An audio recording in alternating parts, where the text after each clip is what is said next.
Página 96, tema 2, as rochas. Tipos de rocha. Das rochas se extraem os minerais, e elas também são muito usadas na construção civil e nas artes plásticas. No meio científico, as rochas são classificadas de acordo com sua origem em ígneas, sedimentares e metamórficas. Preste então atenção na explicação. Rocha é um agregado natural formado por um ou mais minerais. Seu processo de formação é contínuo e as primeiras rochas surgiram após a formação e resfriamento da Terra. Ao longo da história geológica da Terra, as rochas se formam e se modificam constantemente. Rochas antigas são transformadas em rochas novas, é o chamado ciclo das rochas. Na era primitiva, a Terra devia ser uma só massa incandescente, com temperaturas elevadíssimas, sem existência de matéria sólida. Os minerais eram uma massa pastosa semelhante ao magma. Quando a Terra começou o processo de resfriamento, muitos minerais se solidificaram e formaram as primeiras rochas do planeta. Continuando na página 96, rochas ígneas. As rochas ígneas, ignis do latim significa fogo, também são chamadas magmáticas. Elas são produzidas pelo resfriamento e pela solidificação do magma. Existem dois tipos de rochas ígneas que diferem pelo local onde o magma se solidificou.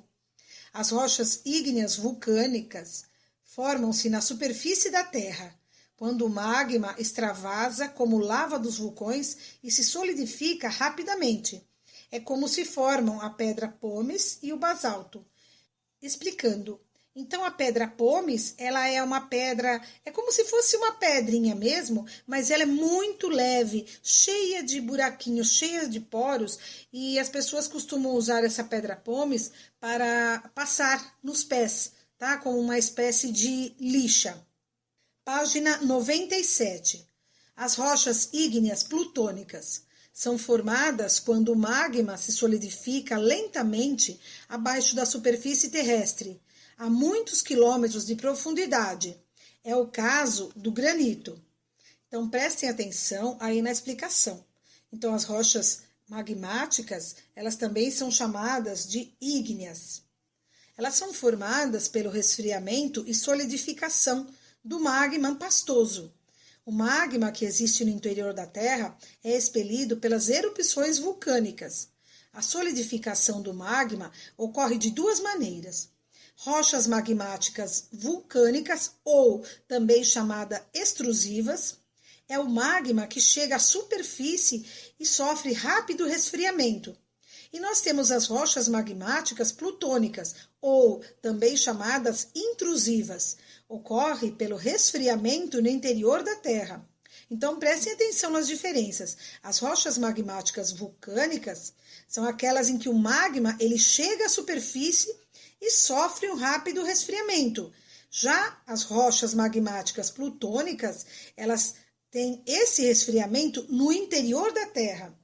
Nós temos como exemplo o basalto, que é utilizado no calçamento de ruas, e o granito, que é utilizado em revestimentos de pisos, paredes e tampos de pia de cozinha e de banheiro. Continuando na página 97, nós temos duas imagens, a imagem A e a imagem B. A imagem A é um fragmento, cerca de 10 centímetros, de andesito, uma rocha ígnea vulcânica. E a imagem B é o fragmento, cerca de 10 centímetros também, de riólito, uma rocha ígnea vulcânica porosa. Rochas sedimentares. As rochas sedimentares, como arenito, argilito, varvito e o calcário, são formadas pelo acúmulo de sedimentos que são, em geral, fragmentos de outras rochas. Esse tipo de rocha costuma ser utilizado como revestimento de calçadas, pisos e paredes. A formação das rochas sedimentares está esquematizada ao lado. Na imagem número 1, então nós temos aqui do lado, etapas do processo de sedimentação. Então, nós temos a imagem 1, O acúmulo de sedimentos pode ocorrer, por exemplo, na margem de um rio, no fundo do mar ou em uma praia. Nós temos a imagem 2. Os sedimentos vão se acumulando e formando camadas ao longo do tempo. A parte que está embaixo sofre uma pressão cada vez maior, de modo que acaba se compactando e endurecendo. E na imagem 3, as rochas sedimentares podem apresentar camadas e, às vezes, conter vestígios de seres que viveram no planeta em épocas remotas, que são chamados fósseis. Então, vamos à explicação de rochas sedimentares, da página 97. As rochas sedimentares. Essas rochas resultam da deposição de detritos de outras rochas ou de matéria orgânica em depressões do relevo terrestre. A ação das chuvas, dos ventos, dos rios, mares e geleiras sobre o relevo vai desgastando as rochas da superfície terrestre. A formação do petróleo, por exemplo, originou-se da deposição de micro-organismos em bacias sedimentares e podem existir tanto nos continentes quanto nos oceanos. Exemplo, como nós citamos ali no livro, o arenito na fabricação do vidro, a argila na fabricação de tijolos e telhas e o carvão mineral, que é um combustível. Então, nós temos o carvão mineral, ele é um combustível fóssil, muito usado atualmente nas siderúrgicas e usinas termoelétricas para a produção de energia. É um recurso natural não renovável, originado de restos de plantas ao longo de milhões de anos. Então, o que significa não renovável? Aquela produzida a partir de fontes de energia que se esgotam na natureza e, portanto, causam diversos impactos ambientais. Página 98. Os fósseis e as rochas sedimentares. Os restos dos seres vivos costumam sofrer um processo de decomposição. Algumas vezes, porém, eles são preservados como fósseis. Esse processo é raro e geralmente conserva partes duras dos organismos, como ossos, dentes, conchas, carapaças e troncos. Uma das maneiras de se formar um fóssil acontece quando um organismo morto, ou parte dele, é soterrado por sedimentos que o protegem da ação dos decompositores. Ao longo do tempo, novas camadas de sedimento vão se acumulando, formando uma rocha sedimentar em meio à qual fica preservado o vestígio daquele ser vivo. Em geral, isso acontece no fundo de lugares cobertos por água. Então, prestem atenção, para que haja uma fossilização, por exemplo, desses micro-organismos que vão sendo soterrados pelos sedimentos, eles têm que ficar livres da ação dos decompositores. Quem são os decompositores? Não são os fungos e as bactérias? Então, é o soterramento que faz com que esses organismos mortos eles fiquem protegidos da ação dos fungos e das bactérias. Na fossilização, a matéria orgânica vai sendo substituída por minerais. Também pode acontecer de a parte dura do organismo desaparecer, depois de deixar marcas na rocha que se formou ao seu redor.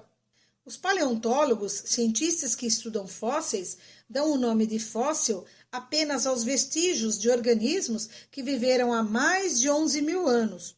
Então, os fósseis eles têm grande importância para a ciência, porque são eles que revelam os organismos que viveram no passado e oferecendo pistas de como era o planeta antigamente, do que esses seres se alimentavam, como era o modo de vida desses seres. Então, são os fósseis que nos apresentam todas essas respostas.